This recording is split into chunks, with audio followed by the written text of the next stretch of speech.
Welcome to మన saving ideas. అందరూ బాగుండాలి, అందులో మనం కూడా ఉండాలి అని కోరుకుంటూ వీడియోని అయితే స్టార్ట్ చేద్దాము. ఈ రోజు వచ్చేసరికి పిల్లల భవిష్యత్తు కోసం, అంటే పిల్లల ఎడ్యుకేషన్ కానీ వాళ్ళ వెడ్డింగ్ కోసం కానీ ఒక 10-15 ఇయర్స్ మన ఇన్వెస్ట్మెంట్ ప్లాన్ ఇప్పటి నుంచి చిన్నగా ప్లాన్ చేసుకుంటే 10-15 ఇయర్స్ తర్వాత ఒక 50 lakhs వరకు అయితే మనకైతే రిటర్న్స్ అన్న వస్తాయి. అవి ఎలా వస్తాయి అన్నది సో మనం 10,500తో స్టార్ట్ చేస్తామన్నమాట. అంటే మీరు మనకు వచ్చే శాలరీని ఇన్వెస్ట్మెంట్ని బట్టి చూసుకోవచ్చు. అంతకంటే తక్కువ వచ్చేది అనుకున్న వాళ్ళు 10,500 కాదు, మీరు కావాలి అంటే 5,000 దగ్గర నుంచి 3,000 నుంచి కూడా స్టార్ట్ చేసుకోవచ్చు అనమాట. సో అది మనకు వచ్చే ఇన్కమ్ని బట్టి మీరు ప్లాన్ చేసుకోవచ్చు. సో 10,500 పెడితే ఏంటంటే 50 lakhs వస్తుంది. అదే మనం 5,000 పెట్టాము అంటే ఒక 25 lakhs 20 lakhs అట్లా అన్నది మనం ఎర్న్ చేసుకోవచ్చు అనమాట. సో ఎలా చేయాలి అని ఇప్పుడు మనం ఏంటంటే ప్రతి ఒక్కరు ఆబ్వియస్గా సేవింగ్స్ చేస్తారు, శాలరీ వచ్చే వాళ్ళు ఎవరైనా కానీ. కొంతమంది ఆర్డీలో పెడతారు, కొంతమంది గోల్డ్ కొంటారు, కొంతమంది చిట్టీలు పడుతుంటారు, కొంతమంది బ్యాంక్లో వేసి ఉంచుతారు. అయితే మనం ఇప్పటి నుంచి ప్లానింగ్ చేసుకుంటేనే ఒక 10-15 ఇయర్స్ తర్వాత ఏంటంటే 15 lakhs చేస్తాం. ఇప్పుడు ఫర్ ఎగ్జాంపుల్ మీరు ప్రతి మంది కూడా మీ వచ్చే శాలరీలోంచి కనీసం 5,000 10,000 2,000 అన్న సేవింగ్స్ పెడతారు. బట్ ఆ సేవింగ్స్ అన్నవి మీరు కరెక్ట్గా ఒక చోట ఇన్వెస్ట్ చేస్తేనో లేదంటే కరెక్ట్గా సేవింగ్స్ చేస్తేనోనే మనకి ఎక్కువ ఇంట్రెస్ట్తో రిటర్న్ వస్తుంది. సో అదే అన్నమాట ఈరోజు. సో 10-15 ఇయర్స్లో మన చేతికి 50 lakhs రావాలి అంటే మనం ఎక్కడ ఇన్వెస్ట్ చేయాలి, లేదు అంటే ఎలాంటి స్కీమ్లో ఇన్వెస్ట్ చేయాలి అని. అండ్ ఎప్పుడు కూడా మనకు వచ్చే శాలరీని మనము మొత్తాన్ని తీసుకెళ్ళి ఒకే చోట అయితే ఎప్పుడు ఇన్వెస్ట్ చేయకూడదు. ఫర్ ఎగ్జాంపుల్ మనకి ఒక 10,000 శాలరీ వస్తుంది అనుకుంటే ఆ 10,000 శాలరీలో నుంచి మనం ఎప్పుడూ కూడా మన దగ్గర 5,000 సేవింగ్స్ కానీ పెట్టుకుంటే 5,000 ఒక దాంట్లో పెట్టకూడదు అనమాట. సో ఇప్పుడు నేను చెప్తుంది ఏంటంటే ఈక్విటీ మ్యూచువల్ ఫండ్స్ అని ఉంటుంది. సో వీడియో అయితే ఎండ్ వరకు చూడండి, అప్పుడు మీకు ఒక క్లారిటీ వస్తుంది. ఫర్ ఎగ్జాంపుల్ 10,000 తీసుకున్నాం అనుకోండి, 5,000 అన్నది మీ ఖర్చులకి పోదుగా మిగిలిన 5,000 ఉంటుంది కదా, దాన్ని సేవింగ్స్ చేయాలనుకున్నప్పుడు 5,000 తీసుకెళ్ళి ఆర్డీలో పెట్టడమో మ్యూచువల్ ఫండ్స్ పెట్టడమో లేదంటే 5,000 పెట్టి గోల్డ్ కొనడమో ఇట్లాంటివి చేయకూడదు. ఎప్పుడైనా కానీ ఆ 5,000ని ఒక 2-3 పార్ట్స్గా స్ప్లిట్ చేసుకొని వేరు చోట్ల ఇన్వెస్ట్ చేయాలి. అప్పుడే మనకి రిస్క్ ఫ్యాక్టర్ అనేది తగ్గుతుంది. సో నేను మీకు క్లియర్గా చూపిస్తాను చూడండి. మ్యూచువల్ ఫండ్స్లో మనం ఎంత పెడితే ఎంత వస్తుంది, లేదా అంటే ఆర్డీ చేస్తే ఎంత వస్తుంది అని మీకు ఒక క్లారిటీ వస్తుంది అనమాట.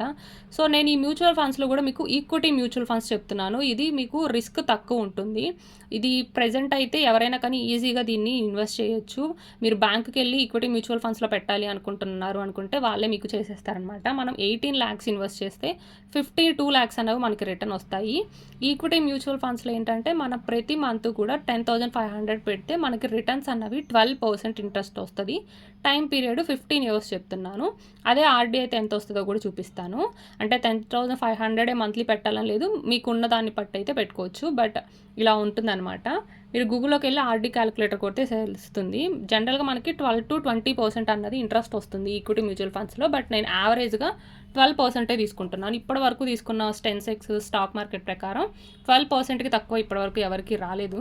అంటే లాంగ్ టర్మ్ ఇన్వెస్ట్ చేయాలి ఎప్పుడైనా కానీ ఈక్విటీ మ్యూచువల్ ఫండ్స్ అనేవి. ఒక 5 years 10 years 15 years ఇన్వెస్ట్ చేస్తే అప్పుడు అయితే ఖచ్చితంగా రిటర్న్స్ అందరికీ కూడా చాలా బెటర్గా వచ్చాయి.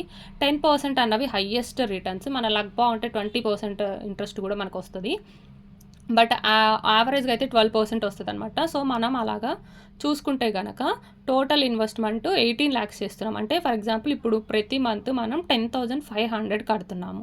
10,500 ఒక మంత్ అంటే అలాగా ఒక 1 year అంటే 12 months. అంటే మనము ఒక 1 yearలో 1,26,000 అన్నది మనం ఇన్వెస్ట్ చేస్తున్నాం. అలా 1 yearకి 1,26,000 అంటే మనం ఒక 15 years వరకు పే చేస్తున్నాం. సో 1 yearకి 1,26,000 మనము ఇన్వెస్ట్ చేస్తున్నాం. 15 years కంటే అప్పుడు 18,90,000 అన్నది మనము ఇన్వెస్ట్ చేస్తున్నది. దానికి మనకు వస్తున్న టోటల్ రిటర్న్ 12% ఇంట్రెస్ట్కి మనకు వస్తున్న రిటర్న్స్ అన్నవి 33 lakhs అన్నవి వస్తుంది. సో ఓవరాల్గా మనం 18 పెడితే 33 lakhs ఇంట్రెస్ట్ యాడ్ అయ్యి మనకి 52 lakhs అన్నవి మనకు వచ్చే రిటర్న్స్ అనమాట. సో చూడండి, మనం 18 పెడితే మనకు 52 వస్తుంది. బట్ ఇది లాంగ్ టర్ము, ఇది 15 years. మేము 15 years ఇన్వెస్ట్ చేయలేము అనుకున్న వాళ్ళు మీరు 10 years కూడా ఇన్వెస్ట్ చేయొచ్చు. అప్పుడు 10 years ఇన్వెస్ట్ చేసినప్పుడు ఏంటంటే అమౌంట్ తగ్గుతుంది. అంటే మీరు ఇన్వెస్ట్ చేసే అమౌంట్ తగ్గుతుంది కాబట్టి అది కూడా తగ్గుతుంది. 10,500 పెట్టలేము అనుకున్న వాళ్ళు ఇలా 5,000 కూడా పెట్టుకోవచ్చు అనమాట. 5,000 3,000 అది మనకు వచ్చి ఇన్కమ్ని బట్టి మీరు చూస్ చేసుకోవచ్చు. అందరూ 10,500 పెట్టాలని లేదు. బట్ 50 lakhs వరకు రిటర్న్స్ రావాలి అనుకున్న వాళ్ళైతే ఎంత పెడితే మనకి 50 lakhs వస్తుంది, ఎంత టైం పీరియడ్లో అన్న దానికోసము ఇప్పుడు చెప్తున్నాను.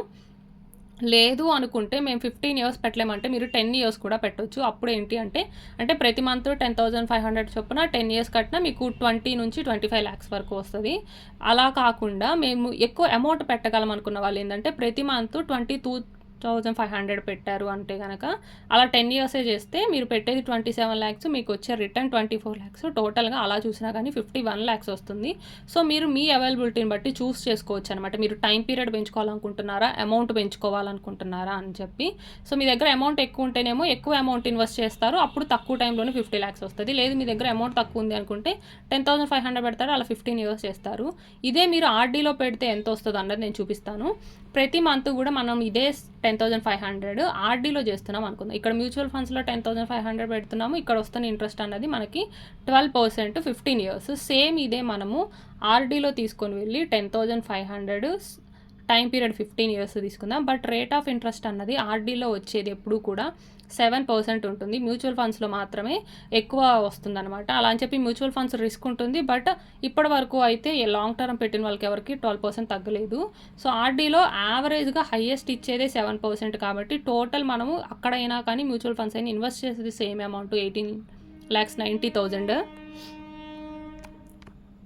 బట్ ఆర్డీలో మనకు వస్తున్న రిటర్న్ టు 14 లాక్స్ అన్నమాట. సో మనకి టోటల్గా వచ్చేది 33 లాక్స్ వస్తుంది. సో మీరే చూడొచ్చు ఇంట్రెస్ట్ రేట్ మారిపోవడం వల్ల మనకు వస్తున్న అమౌంట్ ఎంత మారిపోయిందో. మ్యూచువల్ ఫండ్స్లో అయితే 12% ఇంట్రెస్ట్ రావడం వల్ల మనకి 52 లాక్స్ వస్తుంటే టోటల్ రిటర్న్ అన్నది, ఆర్డీలో మాత్రం మనకి ఎట్ ది ఎండ్ 32-33 లాక్స్ వస్తుంది. సో ఇక్కడ అలాగే రిస్క్ ఫ్యాక్టర్ ఉంటుంది. బట్ నేను అందుకే మీకు ఈక్విటీ మ్యూచువల్ ఫండ్స్ చెప్తున్నాను. ఈక్విటీ మ్యూచువల్ ఫండ్స్లో ఏంటంటే రిస్క్ ఫ్యాక్టర్ అయితే తక్కువగా ఉంటుంది. అంటే వీళ్ళు హై రిస్క్ని లో రిస్క్ని మేనేజ్ చేసి ఈక్వల్గా ఉంచుతారు కాబట్టి. సో ఇదైతే సేఫ్ అండ్ సెక్యూర్గా ఉంటుంది మ్యూచువల్ ఫండ్స్లో కంపేర్ చేస్తే. అందుకని ఈ టాపిక్ గురించి చెప్తున్నాను. మ్యూచువల్ ఫండ్స్ ఎవరికైనా ఐడియా లేకపోతే మీరు గూగుల్లో సెర్చ్ చేసినా మీకు ఐడియా వస్తుంది. లేదంటే మనం ఎక్స్ప్లెయిన్ చేయమంటే చేస్తానమాట. సో మీకు ఒక ప్లానింగ్ వస్తుంది అని చెప్తున్నాను. ఎప్పుడైనా కానీ మీకు వచ్చే ఇన్కమ్లో నుంచి మీరు సేవింగ్స్ చేయాలనుకున్నది, ఎప్పుడు ఫర్ ఎగ్జాంపుల్ మీకు వస్తున్న అమౌంట్ అంతే అనుకున్నా మీరు సేవ్ చేసిన 10,000 ఎప్పుడు కూడా మ్యూచువల్ ఫండ్స్లో పెట్టకండి. స్ప్లిట్ చేసి పెట్టుకోండి మీ అవైలబిలిటీని బట్టి. అదొకటి అయితే ఫాలో అవ్వాలి. అంతేగాని మీరు ఫర్ ఎగ్జాంపుల్ 10,000 మంత్లీ సేవ్ చేయాలనుకుంటే అదంతా తీసుకెళ్ళి మ్యూచువల్ ఫండ్స్లో పెట్టకూడదు. మీరు 10,000 సేవ్ చేయాలనుకుంటే దాన్ని స్ప్లిట్ చేసుకోండి. 3,000 మ్యూచువల్ ఫండ్స్లో, 2,000 గోల్డ్ మీద, ఇంకో 2,000 ఆర్డీలో, ఇంకో 2 ఎఫ్డీ, ఇట్లా సంథింగ్ ప్లాన్ చేసుకోవాలి తప్ప ఎప్పుడు కూడా ఒకటే పెట్టకూడదు అన్నమాట.